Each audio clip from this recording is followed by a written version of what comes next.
it's Janelle Waz, and welcome back to another episode of Waz Reviews. Star Trek TV shows, Star Trek video games, Star Trek software, Star Trek comic books, Star Trek comic book software. It's the year 2008, and there are 35 years of Star Trek comics out there. Sure, you can scour your local comic book store hoping that you can find over 500 comics and then pay for them. Or you can pick up Star Trek The Complete Comic Book Collection. I happened upon this little Star Trek find in a half-price books, on my birthday no less. And what caught my attention about this piece of software, besides the fact that it had Star Trek written all over it, was the fact that it came with the original box.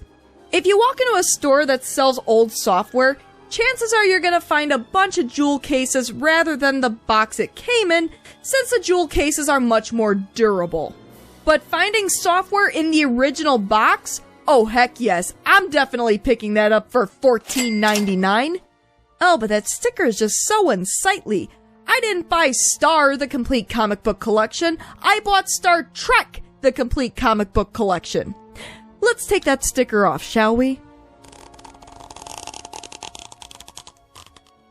Ah, that's more like it. Now, I bought this because I'm a Star Trek fan, but I'm not super into comic books. I mean, sure, I have my share of Jane Austen comics, and I even have a DS9 comic in my possession. But I never really got into comic books, certainly not enough to have boxes and boxes of them. But with that out of the way, what exactly is waiting for me in this collection? What comic book secrets await me in Star Trek The Complete Comic Book Collection? And, most importantly, was it worth the $15 I paid? Now we find out if that code is worth the price we paid. Get ready for some marveling. Today, we're reading comics. Comic, continue. But before I go any further, make sure you subscribe to my channel. I talk a lot about Star Trek, video games, and whatever else I feel like talking about. Be great to have you aboard. Alright, so first things first, let's get a good look at this box. Now, right off the bat, you'll notice that this is one of the smaller software boxes. I remember being fairly young and seeing aisles and aisles of big software boxes at places like Best Buy. But I want to say it was around the mid-2000s when software started being packaged in smaller boxes, probably to save on shelf space. While both are nice, there was something impressive about those big boxes, and I actually have a couple in my collection. Also, yes, I do have the Star Trek Encyclopedia software, and it's still wrapped. Well, mostly wrapped. Let me know if you'd like to see an unboxing review video of it. But alright, let's get back to the comic book collection. One of the things that really impresses me with box presentation, whether it's DVD, video game, or software, is the embossing. There's something about it that really makes a box feel polished and special. Not only is the Star Trek title embossed on this box, but so is the comic book style artwork of Captain Kirk's Enterprise. It's all shiny and texturized, even down to the warp effect and phaser fire. I know it doesn't add anything to the software itself, but man, does it look nice. Some software information is listed on the front, like the fact that it's a Windows and Mac DVD, as well as some of the software's features. Every comic book, July 1967 through October 2002, with a special note at the bottom saying that no comic books were published from 2003 to 2006. But even so, we're still getting over 500 complete printable comic books on one DVD. Which, printable?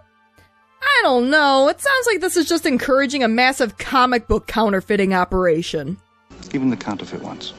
Opening the outer box flap, we get a list of the comic series included in this software, divided by publisher, as well as listing the number of comics included in each series. I kinda wish that this page looked a little nicer instead of just a white background with black and red text, but it serves its purpose. And yes indeed, we're getting comics from the original series, The Next Generation, Deep Space Nine, and Voyager. But no Enterprise. Enterprise always gets left out. The sides of the box feature the same art style as the front, and the back features cast photos of the featured Star Trek shows. Which is fine. Except that the photos just look like low-quality pictures. Why not use samples of the comics themselves? At least showcase what you're getting in this software. I was really happy with the front of the box and how it looks really nice, but the back just looks lazy. Alright, not quite sure what to do with the back. I'll just throw some cast pictures and we'll call it a day. But what about that disc? Well, interestingly enough, you don't open the box to get the disc, but rather turn the case and slide a DVD out. The side kinda gives you the illusion that it's a 2 DVD collection, or even that a manual or some goodies are inside. But if they were originally packaged with the software, they're not there now. The DVD case itself is basically the same as the outer box, minus the embossing and info flap. Which makes me wonder, why not just sell the DVD case with the software? I know it doesn't have the info flap, but all that information could be included in an insert inside the case. Why an entire box for a DVD case and nothing else? Why all the pearls? Why all the hair? Why anything? Inside the DVD case is pretty bare bones. Some installation info and the disc. Nothing particularly fancy.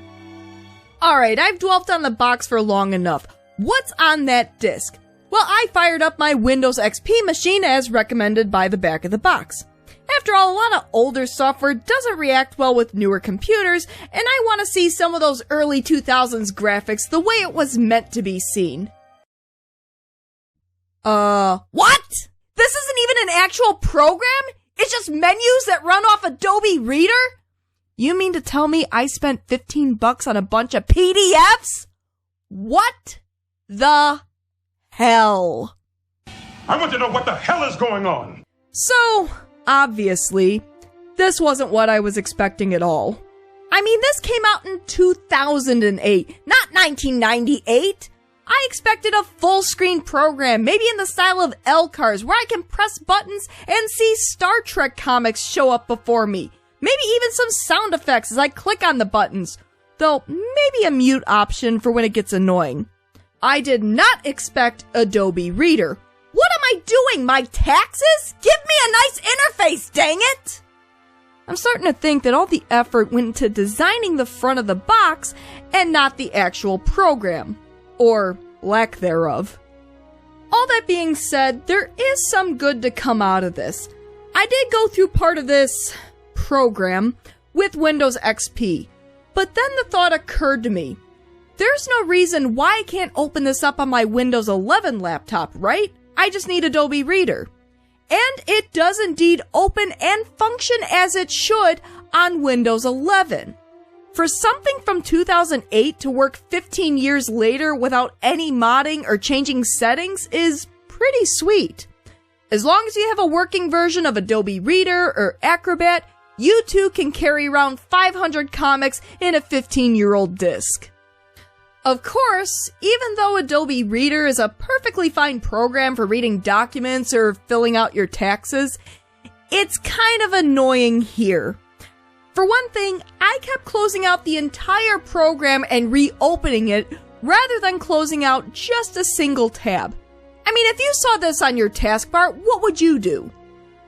You'll also be opening a new tab each time you click on a button, meaning you can have several tabs open when you just want to read one comic. Back buttons? Pfft, who needs them? But once you get past the fact that this software works off Adobe Reader, and the idiosyncrasies that come with it, this collection is definitely functional. The menu opens up to various options, but comic books is where you'll spend the bulk of your time. The comics are divided by publisher: Whitman, Wildstorm, DC, Marvel, and Malibu. Clicking on one of the publishers will bring up a bulleted list of comic series, and clicking on one of the sub-series, again, I don't really follow comics, will display each issue cover from that series. Click on one of those and boom, you got yourself a comic. Read it and print. The comics themselves are just PDFs. It's like if you took a comic, opened it up, placed it on a scanner, and scanned it. Right down to the ads inside the comics. Little time capsules from the time, which I appreciate. There are different kinds of ads, but a lot of them are for video games. Hey, that video game looks familiar. By the way, make sure you check out my playthrough of that game. And of course, because it's an Adobe Reader, you can zoom in as much as you want to make the comics easier to read. However, I do have a problem with each page of the PDF being two side-by-side pages of the comic. Say I open a comic up and begin reading it. I read through the first page and get to the bottom. Now I have to scroll all the way to the top, slide over to the second page, and read down. Granted, that's what your eyes do when you read physical comics, but for a comic in Adobe Reader, it's not the easiest way to read comics.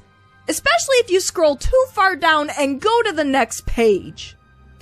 The page setup probably works out for printing the comics, but it's an annoyance if you just want to read the comics on a computer screen. Would it have really been that difficult to divide each page into two and make exceptions for two-page spreads so I don't have to keep scrolling back up to the top?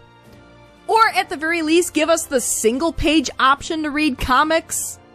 Hard to get an exact reading. Okay, so I've established that the software works off of Adobe Reader for better or worse. But what about the comics themselves? What are they like? Well, with over 500 comics, I haven't gone through each one. I did, however, flip through a handful, and I have to say, there are some that I'm legit interested in. The art styles can be hit or miss with me. I'm not a huge fan of some of the original series comics art style, especially some of the older ones. Compared to the newer comics, they pale in comparison. Some comic styles also have harsher expressions, which I'm also not a huge fan of. But the more realistic a comic looks, with some nice coloring and shading, it looks pretty nice. And I'm pretty sure some of these pictures deserve to be memes. But what are some of the happenings in these comics? Well, have you ever wanted to see Worf cry while hugging Alexander? Or what about the adventures of Data's cat Spot? Or what about Tuvok trying his hand at a little baseball? The return of Ro Laren? Waxana's back? And she brought hers and Odo's baby? Someone is coming aboard the station. Someone I have come to care very deeply about, much to my surprise. I once thought I would never fully appreciate the concept the solids called love. At least, not until I became a solid for a time. Huh, love.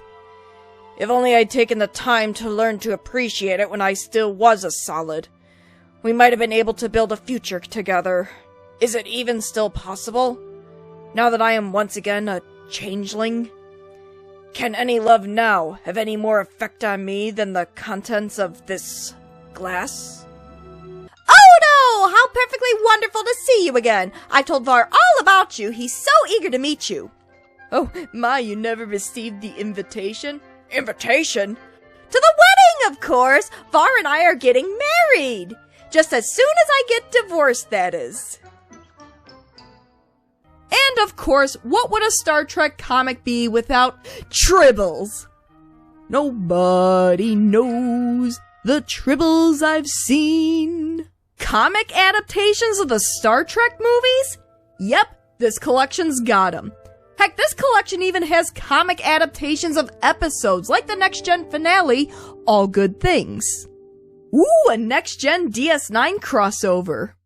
Dr. Crusher, what a pleasant surprise to see you here. Dr. Bashir, isn't it? How flattering of you to remember. I wonder, might you be free for dinner? Did I hear something? About dinner, Julian? As it happens, I'm starved. Ah, right, Jadzia Dax, Dr. Beverly Crusher. You're staring, Doctor. Don't tell me you've never met a Trill before.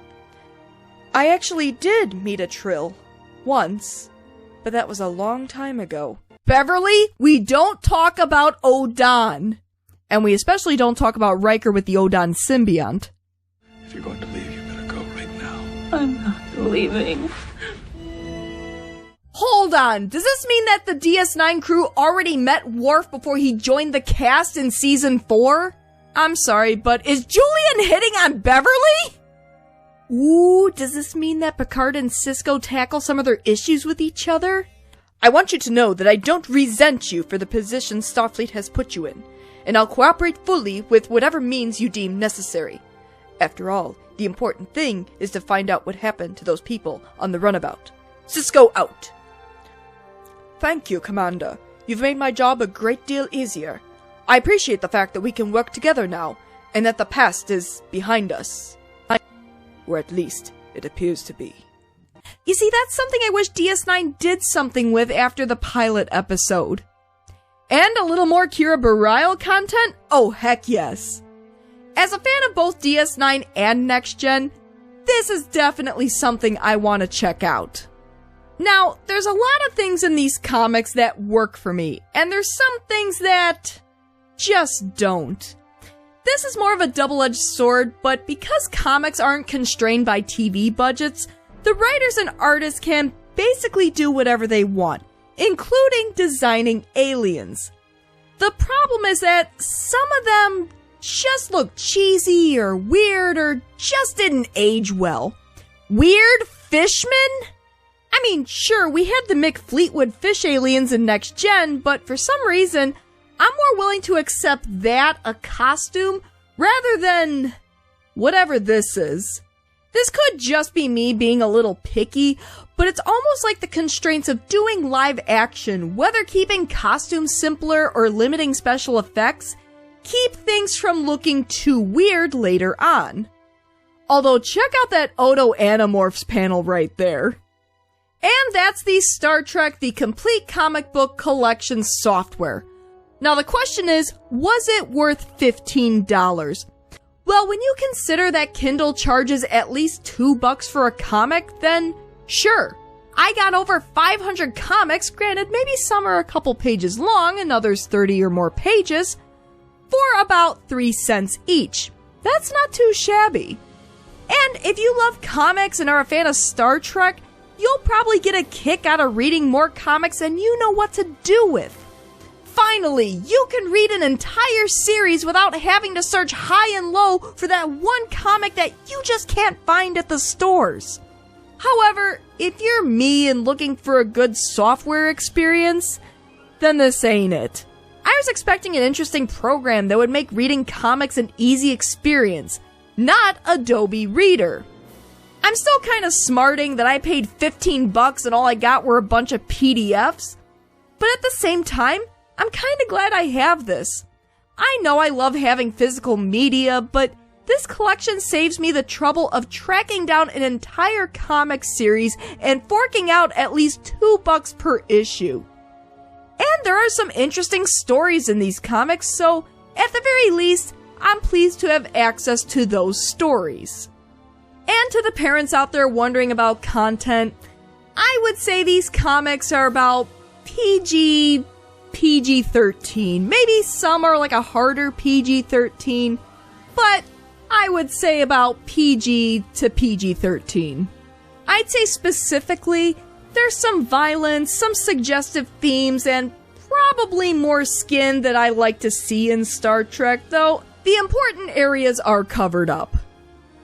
So, what do you think? Do you own the Star Trek The Complete Comic Book Collection? Did you love it? Did you hate it?